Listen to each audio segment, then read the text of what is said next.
नमस्कार, उत्तराखंड स्पेशल देख रहे हैं आप और मैं हूं आपके साथ शमशेर सिंह। बुलेटिन की शुरुआत बड़ी खबर के साथ। लेफ्टिनेंट जनरल गुरमीत सिंह होंगे उत्तराखंड के नए राज्यपाल। उत्तराखंड के 8वें राज्यपाल बनेंगे जनरल गुरमीत सिंह। राज्यपाल बेबी रानी मौर्य के इस्तीफे के बाद नियुक्ति हुई है।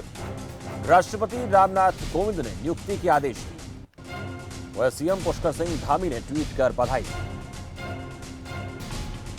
राज्यपाल बेबी रानी मौर्य के इस्तीफे के बाद यह नियुक्ति हुई है। बड़ी जानकारी। लेफ्टिनेंट जनरल गुरमीत सिंह होंगे उत्तराखंड के नए राज्यपाल। उत्तराखंड के 8वें राज्यपाल होंगे जनरल गुरमीत। राज्यपाल बेबी रानी मौर्य के इस्तीफे के बाद यह नियुक्ति हुई है और इसको लेकर राष्ट्रपति रामनाथ कोविंद ने यह आदेश जो है जारी किए। पुष्कर सिंह धामी ने ट्वीट कर बधाई दी है नए राज्यपाल।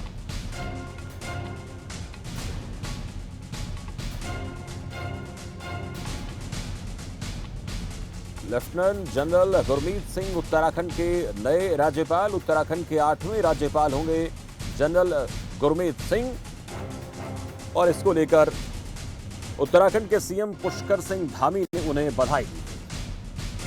बेबी रानी मौर्य के इस्तीफे के बाद ये नियुक्ति हुई। चलिए, इस बीच एक और बड़ी खबर। रुड़की दौरे पर रहेंगे मुख्यमंत्री पुष्कर सिंह धामी। पुष्कर धामी रुड़की के दौरे पर रहेंगे। आज विभिन्न योजनाओं का शिलान्यास लोकार्पण करेंगे। रुड़की दौरे से पहले पतंजलि योगपीठ में भी जाएंगे सीएम। रुड़की के लिए कुछ घोषणाएं भी कर सकते हैं सीएम धामी। नेहरू स्टेडियम में जनता को संबोधित करेंगे सीएम। ये बड़ी जानकारी आपको दे दें उत्तराखंड से जुड़ी। आज रुड़की के दौरे पर हैं सीएम पुष्कर सिंह धामी। वहां पर कई लोकार्पण शिलान्यास के कार्यक्रम हैं और इसके बाद स्टेडियम में आम जन को भी संबोधित करेंगे। पतंजलि योगपीठ में भी जाने का कार्यक्रम है।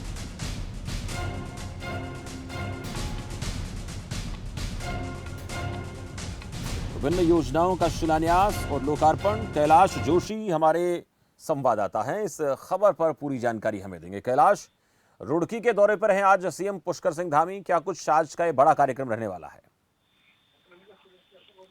बिल्कुल शमशेर, आपको बताना चाहूंगा कि जो मुख्यमंत्री पुष्कर धामी हैं, उनका आज का जो कार्यक्रम है, पुष्कर धामी आज जो है पहले हरिद्वार में जाएंगे जी।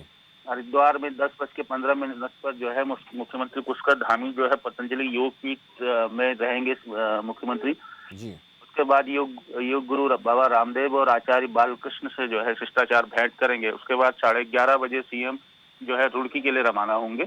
वहां पर जो है रुड़की में जिला चिकित्सालय में जो है आईसीयू बेड ऑक्सीजन प्लांट का उद्घाटन वहां पर करेंगे। 12:15 पर जो है नेहरू स्टेडियम रुड़की में पहुंचेंगे मुख्यमंत्री। विभिन्न जो वहां पर जो कार्य योजनाएं वहां पर हैं, जो काम वहां पर सरकार के द्वारा होने हैं, जो हो चुके हैं, उनका शिलान्यास और लोकार्पण करेंगे। और दोपहर 2 बजे रुड़की विधायक बत्रा के जो है आवास पर वो पहुंचेंगे। शमशेर, तैयारियां नेहरू स्टेडियम में आम जन को संबोधित करने की भी बताई जा रही है। कैलाश, इसको लेकर क्या जानकारी? बिल्कुल शमशेर, आपको बताना चाहूंगा कि जो मुख्यमंत्री हैं 2:50 में जो है विधायक प्रदीप बत्रा के आवास पर रहेंगे। उसके बाद 3 बजे जो है मुख्यमंत्री जो इंडस्ट्रियल एरिया सिद्धकुल हरिद्वार में पहुंचेंगे और कर्मचारियों का जो राज्य बीमा निगम अस्पताल है उसका शिलान्यास भी उनको करना है। और 5:15 पर वो देहरादून के लिए रवाना होंगे। और जहां तक रुड़की की बात है, रुड़की में मुख्यमंत्री के आने को लेकर जो है काफी उत्साह वहां पर देखने को मिल रहा है और वहां पर एक जनसभा को भी मुख्यमंत्री वहां पर संबोधित कर सकते हैं। चले, बहुत शुक्रिया कैलाश जोशी इस जानकारी के लिए। तो आज दिन भर का ये बड़े कार्यक्रम रहेंगे सीएम धामी के। कई जगहों पर उनके कार्यक्रम हैं। रुड़की में विभिन्न योजनाओं का शिलान्यास लोकार्पण है और भी कई बहुत से ऐसे परियोजनाएं हैं जो जिनकी सौगात वो प्रदेश की जनता को देंगे। बढ़ेंगे आगे। मुख्यमंत्री पुष्कर धामी ने पुलिस मुख्यालय देहरादून में पुलिस विभाग द्वारा तैयार की गई पब्लिक आई ऐप और महिला सुरक्षा के लिए मिशन गौरा शक्ति ऐप का शुभारंभ किया। इस मौके पर मुख्यमंत्री ने एसडीआरएफ द्वारा पर्यावरण संरक्षण, कोविड जागरूकता सहित कई अभियान का फ्लैग ऑफ भी किया। मुख्यमंत्री धामी ने उत्तराखंड पुलिस की समीक्षा बैठक ली। सीएम धामी ने कहा कि जल्द पुलिस में खेल कोटे की भर्ती शुरू की जाएगी। पीएससी के जवानों के लिए बसों की व्यवस्था भी करने की सीएम ने घोषणा की है।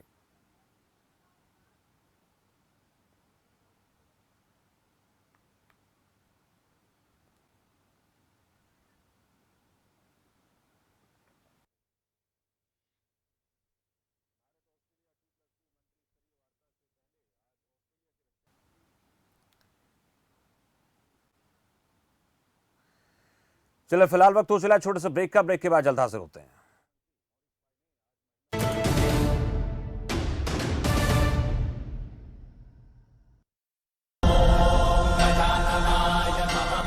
दस सितंबर को गणेश चतुर्थी है।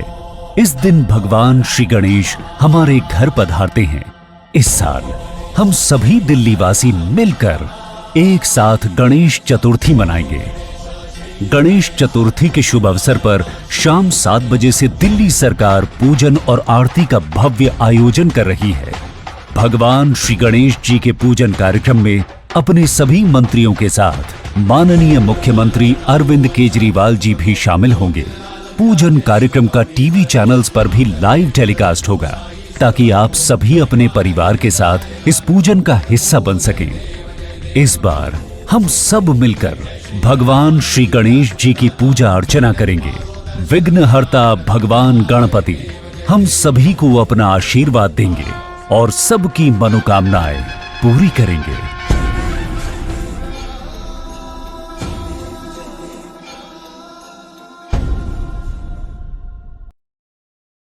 सब कुछ आजमाया और तब मैंने माना कि सिर्फ सच्ची सहेली ही है। महिलाओं के उन मुश्किल दिनों की हर समस्या, जैसे कठिन दर्द, अनियमितता, खून की कमी, थकान व कमजोरी जैसी सभी प्रॉब्लम्स के लिए नंबर 1 औषधि एवं टॉनिक। आपके विधायक से सीधा सवाल। प्रथला के विधायक नयनपाल रावत के साथ देखिए विधायक कार्य रिपोर्ट का आज शाम 4:55 पर सिर्फ खबर फर्स्ट पर। सोनीपत का पहला मल्टी स्पेशलिटी अस्पताल व NABH द्वारा प्रमाणित अब हरियाणा सरकार ESI सुपर स्पेशलिटी व सभी कैशलेस पैनल पर उपलब्ध, जिसमें उच्च स्तरीय डॉक्टरों की टीम के साथ अत्याधुनिक मशीनों से लैस ICU और मॉड्यूलर OT की सुविधा उपलब्ध है। कैंसर व अन्य लैप्रोस्कोपिक सर्जरी के साथ उत्तर मध्य भारत की पहली विश्व स्तरीय रूबीना मशीन उपलब्ध है। 24 घंटे आपातकालीन सुविधा, हर तरह के ट्रॉमा व न्यूरो सर्जरी। हमारा पता है 112/113 TP स्कीम 15 इजी डे के पीछे सेक्टर 14।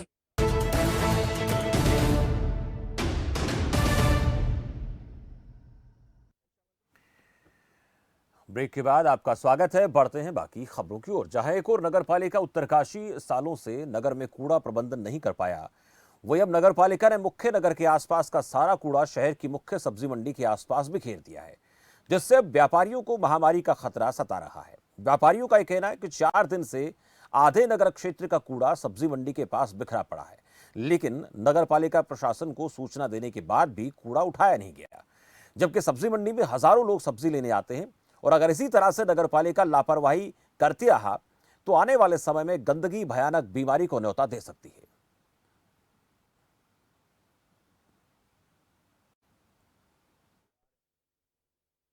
नगरपालिका में हमने कई बार अध्यक्ष से बोल दिया जी, और इन लोगों ने यो साहब से बोला है, लेकिन वो हटा रहा है। इसकी इतनी बुरी स्थिति है कि सारा जो है यार छोटे छोटे बच्चे हैं वगैरह जो है, ये दुकानों देखो सारे मक्खियां वगैरह जो है ना ये, और जबकि बिल्कुल देखिए बिल्कुल बीच बाजार में जो है फील्ड का सौदाकरण हो रहा है, बहुत अच्छी बात है। लेकिन इसकी व्यवस्था साहब तामाखानी इसके बाहर जो है जी, सुरंग के बाहर जो है, ये उसका अगल बगल में दुनिया भर जगह वहाँ हो सकती थी, लेकिन क्योंकि नगर पालिका काम करने को राजी है नहीं, कर्मचारी अपने मनमर्जी से जैसा मर्जी से कर, कोई बोलता है कोई सुनने वाला है नहीं। अब इस बीमारी से यहाँ कितने लोग मर जाएंगे, कितने बीमार हो जाएंगे। अब हम भी सोच रहे हैं कल जिलाधिकारी महोदय से मिलेंगे, अगर इसका समाधान नहीं होता है उसके बाद हम यहाँ धरने में बैठ के जो है तो फिर न यहाँ गाड़ी आने देंगे न इसमें करने देंगे जो है जी।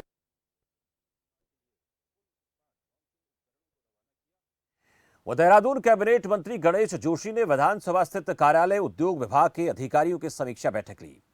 कैबिनेट मंत्री ने विभाग द्वारा संचालित विभिन्न योजनाओं की प्रगति की जानकारी ली। निर्देश के बावजूद अधिकारियों द्वारा लंबित काम पूरे न होने पर नाराजगी जताई। उपस्थित अधिकारियों को सभी जो पेंडिंग काम है उनको तय समय सीमा के भीतर पूरा करने के निर्देश दिए।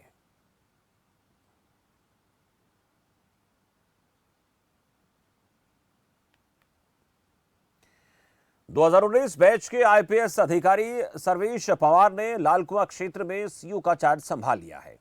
आईपीएस अधिकारी सर्वेश पवार हरिद्वार के रहने वाले हैं और उन्होंने बनारस हिंदू विश्वविद्यालय से शिक्षा ग्रहण की है। पदभार ग्रहण करने के बाद उन्होंने कहा कि उनकी पहली प्राथमिकता यातायात व्यवस्था को सही करना, नशे के कारोबार को रोकना है। मेरी पहली पोस्टिंग है एज ए सीओ लाल कुआं, तो मेरी प्राथमिकता रहेगी अपराध नियंत्रण, शांति व्यवस्था को कायम करना और लाल कुआं में जो यातायात की एक समस्या है उसे पूर्ण रूप से सही करना। फुल एक स्ट्रिक्ट एक्शन नशे के खिलाफ ये लिया जाएगा, क्योंकि एक सामाजिक बुराई भी है, पूरी हमारी पीढ़ियाँ इसमें बर्बाद हो रही है। तो हम पूर्ण रूप से एक स्ट्रिक्ट एक्शन, जो भी इस व्यापार में इन्वॉल्व हैं, हम उनके खिलाफ एक स्ट्रिक्ट एक्शन लेंगे, जो भी कानूनी प्रक्रिया है उसके तहत।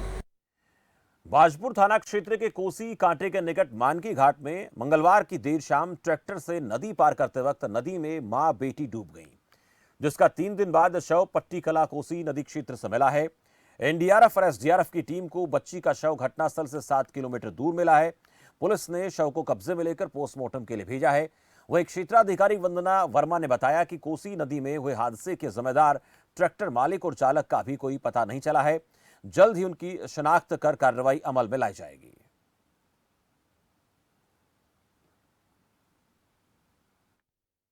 गोविंदपुर मानकी घाट पर एक ट्रैक्टर के पलट जाने से एक माँ और बेटी उसमें बह गए थे और कल हमने इसमें रेस्क्यू चलाया था, जिसमें कल हमें माँ का शव मिल गया था। पंचायतनामा भर के पोस्टमार्टम के लिए भेजा गया, बाद में परिजनों के सुपुर्द कर दिया गया है। आज लगातार इसमें रेस्क्यू चल रहा था और आज भी हमें इसमें जो बच्ची है उसका शव भी बरामद हो गया है और इसमें हम लोग पंचायतनामा भर के पोस्टमार्टम के लिए उसको भेज रहे हैं। शीघ्र ही इसमें तहरीर आ रही है, इसमें हम लोग कार्रवाई करेंगे। ट्रैक्टर चालक के खिलाफ किस तरह की कार्रवाई अमल में लाई जा रही है? इसमें हम लोग मुकदमा लिख रहे हैं ट्रैक्टर चालक के खिलाफ लापरवाही का। उत्तराखंड के बागेश्वर से फिरौती के लिए 2 नाबालिगों के अपहरण की शिकायत के बाद बागेश्वर पुलिस ने एसओजी की मदद से चंद घंटे के भीतर ही आरोपियों को नैनीताल जिले से गिरफ्तार कर लिया। पुलिस ने दोनों नाबालिगों को भी अपने बरामद कर लिया है। बदमाशों ने नाबालिग बच्चों को छोड़ने के लिए 6 लाख रुपए की फिरौती मांगी थी। पुलिस ने मामले की गंभीरता को देखते हुए आईपीसी की धारा 364 के तहत मुकदमा दर्ज किया है। बच्चों के अपहरण के बाद अल्मोड़ा और बागेश्वर की एसओजी टीम को काम पर लगाया गया। खबर वायरल होने के बाद मुख्यमंत्री ने अपराधियों को गिरफ्तार कर बच्चों को सकुशल बरामद करने के आदेश दिए थे। को कपकोट थाने में फिरौती हेतु अपहरण की इंफॉर्मेशन प्राप्त हुई थी, जिसमें 2 बच्चों के अपहरण की सूचना प्राप्त हुई।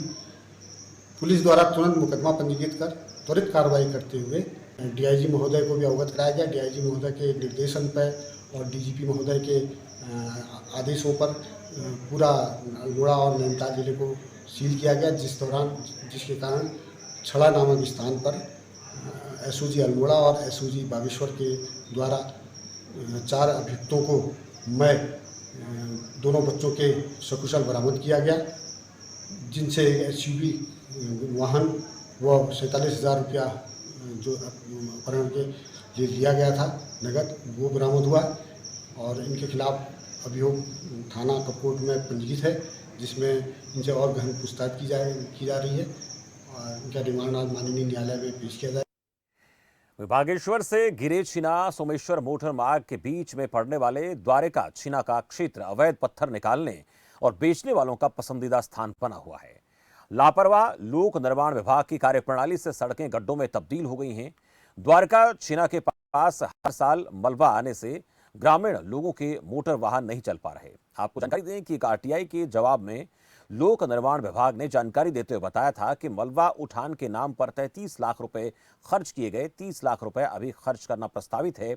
गधेरे से मलबा उठान और पत्थरों के व्यापार के लालच में लोक निर्माण विभाग ने गधेरे को पाटने के बजाय उसे और चौड़ा कर दिया है।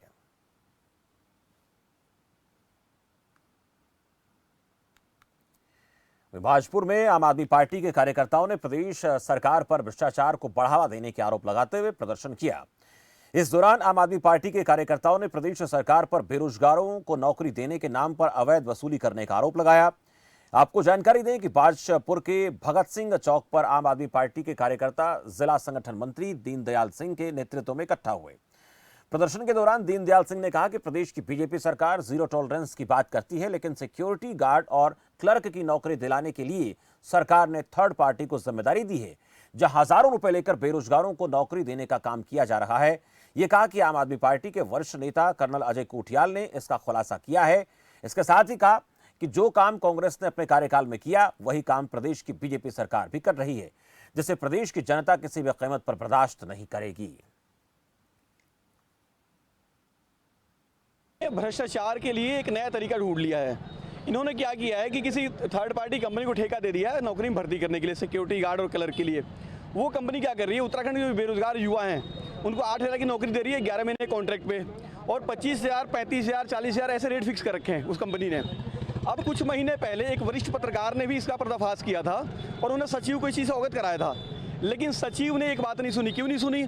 क्योंकि नेताओं की उनकी मिलीभगत है, वो पैसे दूसरे थर्ड पार्टी कंपनी के माध्यम से नेताओं तक पहुंच रहे हैं। अब महिला विकास और चाइल्ड वेलफेयर की डिपार्टमेंट के हेड है रेखा आर्या जी, उसमें कर्नल कोठियाल जी ने अप्लाई कर दिया, उनसे भी 25,000 रुपये लिए गए। जब ये मामला तब सामने आया जब कर्नल कोठियाल जी अपनी 25,000 रुपये की रसीद लेके जो घूस के तौर पे लिए गए वहाँ पे, और अपने अपॉइंटमेंट लेटर लेके उस डिपार्टमेंट में गए। तो अभी भाजपा क्या कर रही है कि बेरोजगारों को नौकरी देने के नाम पे छलावा कर रही है और हर कदम पे भ्रष्टाचार कर रही है। जो काम 5 साल पहले कांग्रेस करती थी वही काम भाजपा 5 साल से करती हुई आ रही है। इसका पर्दाफाश अब हो रहा है। तो अब आम आदमी पार्टी पूरी तरीके से मैदान में आ गई है और उत्तराखंड में भ्रष्टाचार बिल्कुल बर्दाश्त नहीं करेंगे हम। वह उत्तराखंड बीजेपी में चल रहे विवाद के बाद कांग्रेस प्रदेश अध्यक्ष गणेश गोदियाल ने पत्रकारों से बातचीत की। उन्होंने बीजेपी विधायक उमेश शर्मा काऊ की बीजेपी पार्टी से चल रही नाराजगी पर तंज कसा। कहा कि मुझे पहले ही आभास था कि उन्हें बीजेपी में वो इज्जत नहीं मिलने वाली, क्योंकि बीजेपी में सब ठीक नहीं चल रहा है।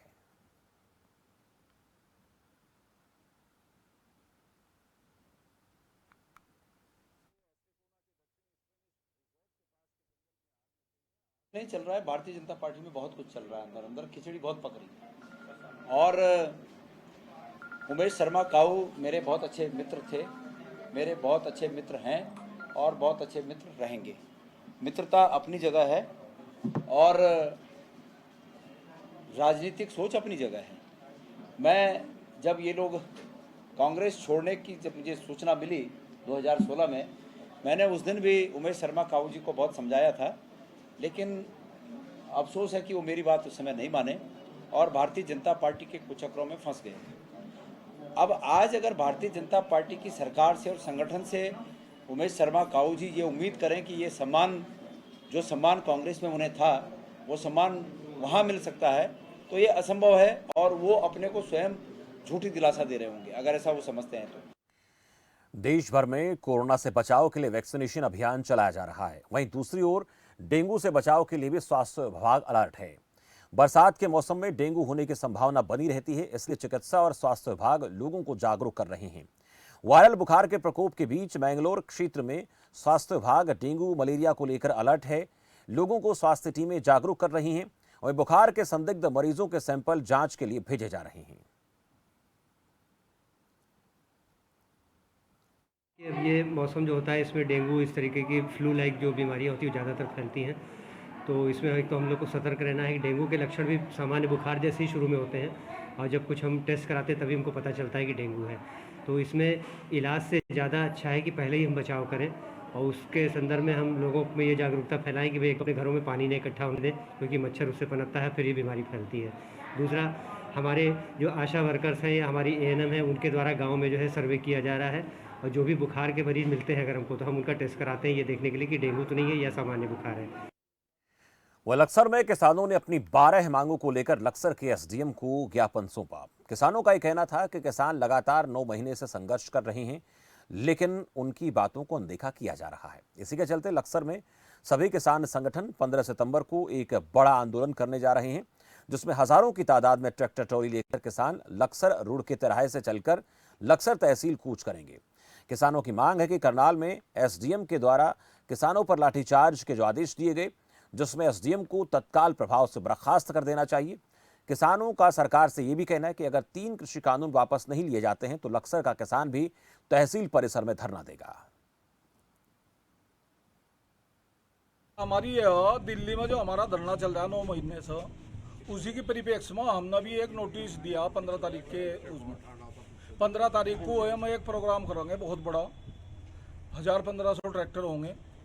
सुल्तानपुर तिराहे पे इकट्ठे होंगे, वहाँ सीयू तिराहे पर, और वहाँ से इकट्ठे होकर तहसील की तरफ कूच करेंगे।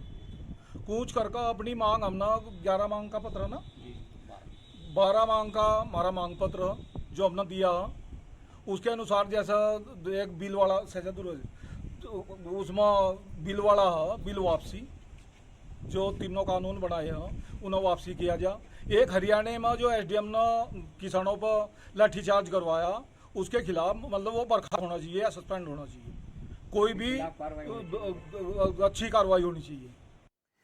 बाजपुर के इंटर कॉलेज में सीनियर डिवीजन में एनसीसी की भर्ती प्रक्रिया आयोजित की गई, जिसमें 133 छात्रों ने प्रतिभाग लिया। बाजपुर के इंटर कॉलेज में 78 यूके बटालियन की सीनियर डिवीजन एनसीसी की भर्ती प्रक्रिया आयोजित हुई। आर्मी के एएनओ लेफ्टिनेंट रविंद्र समेत कई अधिकारियों के देखरेख में यह परीक्षा संपन्न हुई। रविंद्र सिंह ने बताया कि बाजपुर इंटर कॉलेज में एनसीसी के लिए 85 छात्रों की सीट निर्धारित हैं, जिसके लिए 133 छात्रों ने भर्ती प्रक्रिया में भाग लिया। परीक्षा में 50% छात्रों का चयन इस साल किया जाएगा। NCC senior division inter college Bajpur में भर्ती के लिए बच्चों ने प्रतिभाग किया है। उसके लिए इनका फिजिकल टेस्ट आयोजित किया गया है यहाँ पर, जिसमें बच्चों की सर्वप्रथम दौड़ कराई गई है, उसके बाद इनके पुशअप करवाए गए हैं, चिनअप करवाया गया है, और उसके बाद इनका मेडिकल टेस्ट भी लिया गया, जिसमें इनकी बोन स्ट्रक्चर्स, फ्लैट फुट, नी नॉकिंग और आर्म्स के ये सब चीज़ें चेक की गई हैं। और ये बच्चे 2 साल तक इंटर कॉलेज बाजपुर में रहेंगे, जो बच्चे भर्ती हो जाएंगे। और इंटर कॉलेज बाजपुर से 2 साल के उपरांत एक एनसीसी बी प्रमाण पत्र परीक्षा के लिए कैंप का आयोजन होगा, और उस कैंप के उपरांत ये एनसीसी की बी प्रमाण पत्र की परीक्षा। हरिद्वार देश स्तर पर आस्था का केंद्र माना जाता है, जहां देश विदेश से लोग गंगा मां की आरती और स्नान के लिए आते हैं। ऐसी जगह भी कुछ शरारती तत्व मर्यादा तोड़ने से बाज नहीं आते, जिसके लिए पुलिस प्रशासन अब ऑपरेशन मर्यादा चला रहा है, जिसमें लोग शराब का सेवन कर हर की पौड़ी क्षेत्र में प्रवेश न करें। इसके लिए ब्रह्मकुंड के प्रवेश द्वार पर एल्कोमीटर की व्यवस्था की जा रही है, ताकि कोई भी शराबी व्यक्ति हर की पैड़ी में प्रवेश न करे।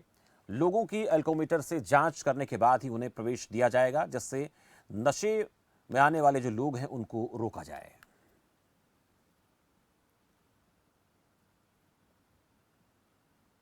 इस बात का पूर्ण ध्यान रखते हैं कि कोई भी व्यक्ति हर की पौड़ी पर, हर की पौड़ी क्षेत्र में शराब का सेवन कर प्रवेश ना कर सके। इस व्यवस्था को और सुदृढ़ बनाए रखने की दृष्टि से हमारे द्वारा शीघ्र ही ब्रह्मकुंड के लिए आने वाले जितने भी प्रवेश द्वार हैं, उन सभी प्रवेश द्वारों पर जो तैनात हमारे गार्ड हैं, उनको हम एल्कोमीटर उपलब्ध कराएंगे, और जो श्रद्धालु जो भी ब्रह्मकुंड क्षेत्र में प्रवेश करेंगे, उनके प्रवेश द्वार पर ही उनकी एल्कोमीटर के माध्यम से जांच की जाएगी। और कोई भी व्यक्ति अगर शराब का सेवन किए हुए पाया गया तो उसको ब्रह्मकुंड क्षेत्र में, हर की पौड़ी क्षेत्र में प्रवेश नहीं करने दिया जाएगा, और ऐसे व्यक्ति को पुलिस को सुपुर्द करने का कार्य किया जाएगा।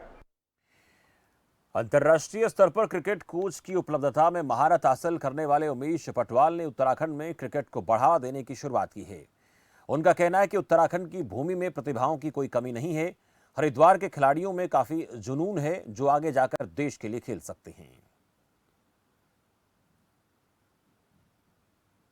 तो बहुत ही अच्छी सुविधा है कि अगर आप एकेडमी में देखो, फिर उनके हिसाब से उन्होंने कोचेस के भी सारे ये रखे हैं कि आप जब अच्छी कोचेस लाओगे, अगर अच्छी फैसिलिटी है और अच्छे कोचेस नहीं है तो अभी आपको फ़ायदा नहीं। यहाँ पे आपको डबल एडवांटेज है कि एक तो कोचेस भी अच्छे हैं, ऊपर से वर्ल्ड क्लास फैसिलिटीज़ इनको मिल रही है। तो मेरे ख्याल से इससे बढ़िया सुनहरा मौका उत्तराखंड में किसी को नहीं मिलेगा, तो होपफुली इनका ज़्यादा फ़ायदा उठाया जाए।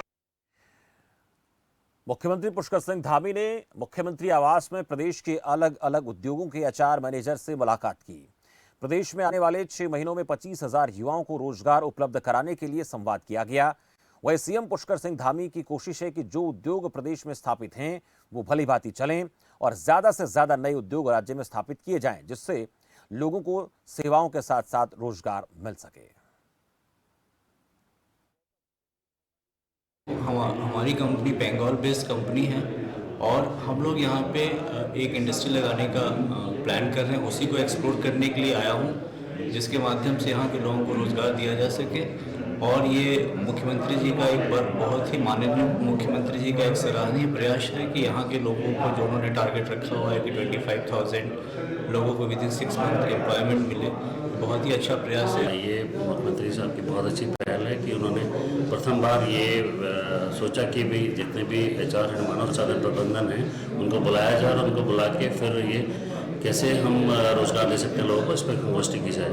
और इसमें सभी ने अपने विचार के सभी का बिल्कुल सकारात्मक रूप रहा है और आश्वासन मिला है मुख्यमंत्री साहब की तरफ से भी कि भाई जो भी आपकी वो हैं कमियाँ हैं उनको पूरा करेंगे और उसी तरीके से उस जो सृजन होगा उसमें नियुक्ति को पूर्ण करेंगे। तो हमें उम्मीद है कि भाई जो मुख्यमंत्री साहब ने टारगेट लिया उससे ज़्यादा ही अच्छी होगी।